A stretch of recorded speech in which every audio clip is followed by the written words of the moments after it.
आज टूटे हुए मटके का मेकओवर करने वाले हैं और इतनी बेहतरीन चीज़ें बनाने वाले हैं जो कि हज़ारों खर्च करके इस तरीके की चीज़ें आप नहीं ले पाएंगे। तो चलिए हम दिखाई देते हैं आप लोगों का इसका फाइनल लुक, उसके बाद हम आगे बढ़ते हैं और बनाना कितना आसान है वो भी सब कुछ आप लोगों को डिटेल में बताएंगे। खर्चे की भी बात मैं बता देती हूँ, उसमें 50 से ज़्यादा मैंने इसमें कॉस्ट नहीं लगाए हैं, मैं सब कुछ एक्सप्लेन करूँगी। तो देर किस बात की है, आप लोग इसका फाइनल लुक देख लीजिए, उसके बाद बात करेंगे। तो यहाँ पे मटके का मेकओवर हो चुका है और ये है इसका फाइनल लुक।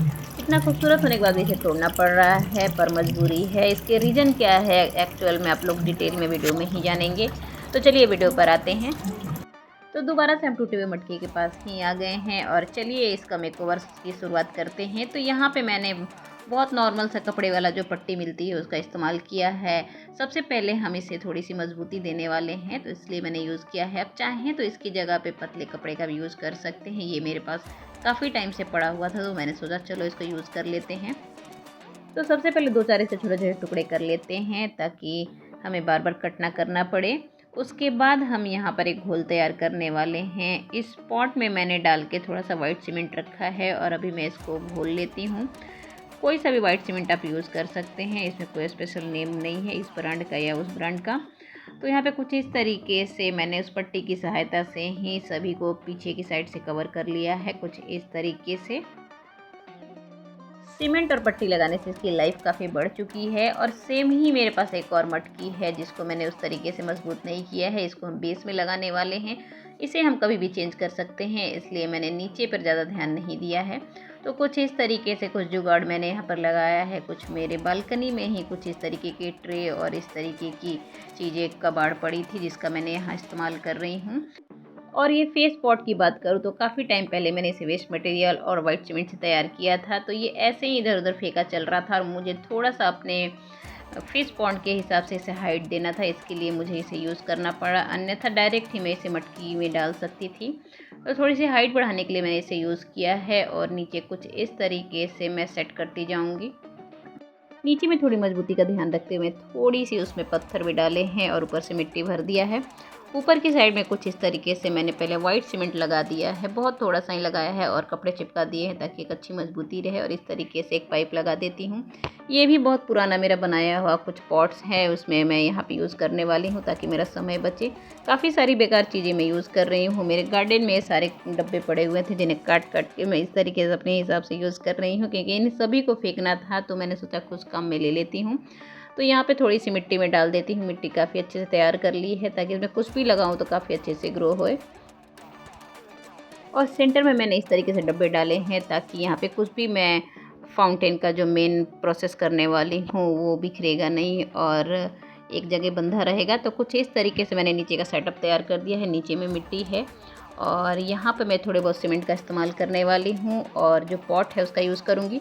तो कुछ इस तरीके से मैं यहाँ पे इसे सेट करने वाली हूँ। और यहाँ पे कुछ थोड़े से मटकी के टूटे हुए पीसेस भी पड़े हैं, उन्हें कुछ इस तरीके से मैं गेड़ी लगा देती हूँ। तो यहाँ पे दोनों तरफ से मुझे लगाना है। और यहाँ पर मेरे पास एक इस तरीके का पत्थर पड़ा हुआ था तो इसका भी यूज़ करने वाली हूँ। उसके बाद थोड़ा सा ब्लैक सीमेंट का यूज़ करूँगी ताकि एक मजबूती बने और पानी अंदर से लीक ना हो। तो यहाँ पे कुछ इस तरीके से एक पतला सा घोल तैयार कर लेते हैं और जो भी कुछ मैंने सेट करके रखा है उन पे थोड़ा थोड़ा मैं इस तरीके से गिरा दूँगी और काफ़ी अच्छे से सभी आपस में चिपक जाएगा ताकि जो भी पानी यहाँ से निकले वो नीचे लीक ना हो। तो बहुत ज़्यादा मैं यहाँ पे सीमेंट का प्रयोग नहीं करूँगी क्योंकि मुझे इसमें लगाने हैं काफ़ी सारे पौधे। तो कम से कम मैं यहाँ सीमेंट डालने वाली हूँ उतना ही जितना ज़रूरत है। एक छोटा सा बेस बनाने के बाद मैं यहाँ पे पॉट को सेट कर देती हूँ, यही सबसे ज़्यादा मेन है। उसके बाद कुछ टुकड़े और कुछ पत्थर हैं उन्हें कुछ इस तरीके से मैं डिज़ाइन कर देती हूँ। और यहाँ का क्लिप थोड़ा डिलीट हो गया है। और यहाँ पे कुछ टाइम से मैं इकट्ठे कर रही थी कुछ प्लांट। यहाँ की जेड प्लांट है जो देख सकते हैं एक बोनसाई का रूप ले रहा है, तो इसको मैं लगाने वाली हूँ। तो चलिए इसको उखाड़ कर लगा देते हैं और फिर मैं आप लोग को दिखाती हूँ। तो जेट प्लांट लगाने के बाद कुछ और भी पौधे हैं जो कि इसमें मैं लगाना चाहती हूँ, लेकिन स्पेस बहुत ज़्यादा कम है तो मुझे काफ़ी सोच समझ के इसमें पौधे लगाने हैं। तो यहाँ पे मैंने कुछ पौधे लगा दिए हैं। नीचे की साइड में काफ़ी सारे पौधे मुझे लगाने हैं, लेकिन अभी जो भी अवेलेबल थे वही मैंने लगाए हैं। और अब चलिए इसका कलर हम चेंज कर देते हैं, जो कि मटकी का कलर है वही कलर दोबारा से कर देते हैं, क्योंकि वाइट सीमेंट लगाने के बाद इसका कलर वाइट हो गया था जो कि बहुत ही ख़राब दिख रहा था। तो यहाँ से कलर करने के बाद यहाँ पर मैंने अपने मिनी पॉन्ड को भी क्लीन कर दिया है इन सारी मछलियों के लिए। स्पेशली मैं ये वाटर फाउंटेन बना रही हूँ।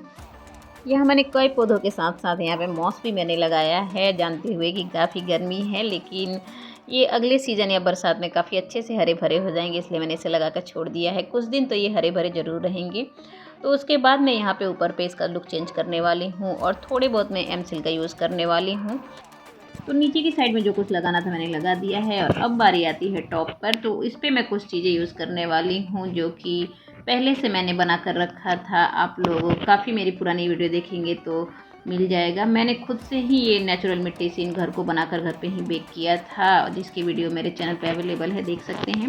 ये नेचुरल क्ले से इस घर को मैंने बनाया था, तो इसे मैं यूज़ करने वाली हूँ। इसे चिपकाने के लिए मैं मोल्डेड क्ले और एमसिल इन सब चीज़ों का यूज़ करने वाली हूँ। तो यहाँ पे कुछ इस तरीके से चिपकाने के बाद मैंने साइड से कुछ बाउंड्रीज भी दे दी है और कुछ पेबल्स के लुक भी दे दिए हैं।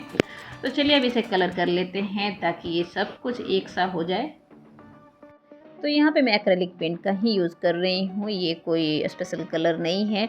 और यहाँ पे मॉस कलर में ही ये मैं कलर कोशिश करूँगी करने के। थोड़ा सा ब्लैक और मॉस कलर, दो कलर का कॉम्बिनेशन, और ब्राउन तीन कलर का मिलाकर मैं यहाँ पे करने वाली हूँ। और सभी को एक साथ करने के बाद आप लोगों को मैं दिखाती हूँ।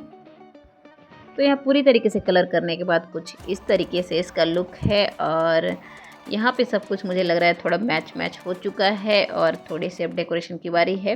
कुछ चीज़ें मैंने बना के और भी रखी है जो कि अभी मैं आप लोगों को दिखाती हूँ। जो भी कुछ मैं आप लोगों को ऊपर लगाते हुए दिखा रही हूँ, जो ऊपर से डेकोरेट कर रही हूँ, ये सारी चीज़ों की वीडियो मेरे चैनल पे ऑलरेडी अपलोड हो चुकी है, तो आप जाके मेरी पुरानी वीडियो देख सकते हैं। तो कुछ इस तरीके से ये दूर से दिख रहा है और इसमें अभी काफ़ी सारी चीज़ें करनी बाकी है। अभी मैं जिन चीज़ों की बात कर रही थी वो थी मिनिएचर पॉटरी। कुछ इस तरीके की मिनिएचर पॉटरी मैं ये भी नेचुरल क्ले से ही मैंने बनाकर घर पे बेक किया था और ये सारी चीज़ें मेरे पास पड़ी हुई थी, तो मैंने सोचा इन्हें इस तरीके से यहाँ पर लगा देती हूँ ताकि इसका लुक और अच्छा हो जाएगा। तो जो भी चीज़ें हैं आप खरीदी हुई, बहुत सारी मार्केट में ऐसी मिनिएचर चीज़ें मिलती है, आप लाकर यहाँ पे रख सकते हैं, लेकिन यहाँ पे मेरी बनाई हुई चीज़ें ही काफ़ी सारी जो पड़ी थी उन्हीं का मैंने इस्तेमाल किया है। और कुछ इस तरीके से इसका लुक हो चुका है और अब हम इसको ट्राई करेंगे। मैंने एक पुराने कूलर के मोटर का यूज़ किया है, काफ़ी छोटा, जिसे मिनी पॉन्ड में मैंने डाल दिया है और जो पाइप मैंने लगाते हुए दिखाया था उसमें मैंने डाला है। फाउंटेन का प्रोसेस आप लोग जानते ही हैं, मुझे नहीं लगता वो सब चीज़ें बताने की ज़रूरत है।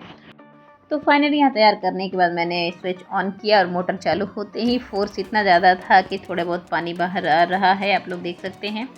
और मछलियाँ भी काफ़ी ज़्यादा खुश हैं और कुछ इस तरीके से इसका लुक दिख रहा है। और थोड़ा बहुत पानी इसमें लीकेज की प्रॉब्लम मुझे ऐसा लग रहा है कि होने वाली है। 1 से 2 घंटे में इसे चलने दूंगी ऐसे, उसके बाद फाइनल मुझे पता चलेगा कि ये अंदर में लीक हो रहा है या नहीं। थोड़ा थोड़ा भी लीक होगा तो पूरा मछली का पॉन्ड खाली हो सकता है, इसलिए बिल्कुल भी लीकेज नहीं चाहिए। और यहाँ पर ये झरना काफ़ी बेहतरीन तरीके से अभी तो काम कर रहा है। 1 से 2 दिन के बाद मैं देखती हूँ आगे क्या करना है, अभी तो ऐसे ही चलने देती हूँ। वैसे तो इसमें ज़्यादा कुछ कमी नहीं है, लेकिन थोड़ी सी एक मेरे से गलती हुई जो कि मैंने बहुत ही कम सीमेंट यूज़ किया, जो कि पौधे लगाने की वजह से, और उसकी वजह से थोड़े बहुत पानी लीक हो रहे हैं। तो यहाँ पे लगभग देखते देखते 1 वीक हो चुका है और देख सकते हैं 1 वीक में ही इतने हरे भरे पौधे हो गए हैं, क्योंकि ये मटकी है और कुछ पौधे तो काफ़ी ज़्यादा बढ़ गए हैं, कुछ सूख गए हैं। तो चलिए ऊपर का पार्ट इसे निकालना है और निकाल के हम थोड़ा सा देख लेते हैं, जो भी कुछ लीक कर रहा है उससे छेद को दोबारा से भरेंगे। तो यहाँ पे हम इसे निकालने की ही कोशिश कर रहे हैं, पर काफ़ी ज़्यादा मुश्किल लग रहा है और बहुत ही अच्छे से मैंने सभी को एमसिल और मोल्डेड से चिपका दिया है और ये निकल ही नहीं रहा है, लेकिन फिर भी कोशिश जारी है।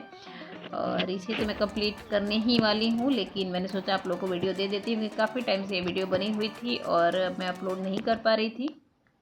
इसकी कमी भी आप लोगों को मैंने बता दिया और जो भी कुछ बजट लगा आप लोगों ने खुद ही देखा। काफ़ी सारी चीज़ें मेरी बनाने की वजह से मेरा कॉस्ट नहीं लगा है। अगर आप ख़रीद कर चीज़ें लगाते हैं तो हो सकता है कि आपका कॉस्ट थोड़ा सा ज़्यादा पड़े, लेकिन आप लोग देख सकते हैं कि मैंने बहुत ही कम सीमेंट और वाइट सीमेंट का यूज़ किया है, अन्यथा उसके अलावा ऐसा कुछ भी नहीं मेरे हिसाब से है। मोटर का जो यूज़ किया है वो पुराना मेरे पास पड़ा हुआ था। अक्सर घरों में इस तरीके की चीज़ें पड़ी रहती है, तो आप चाहें तो इस तरीके का कुछ आइडिया बनाकर अपनी बालकनी का मेकओवर कर सकते हैं।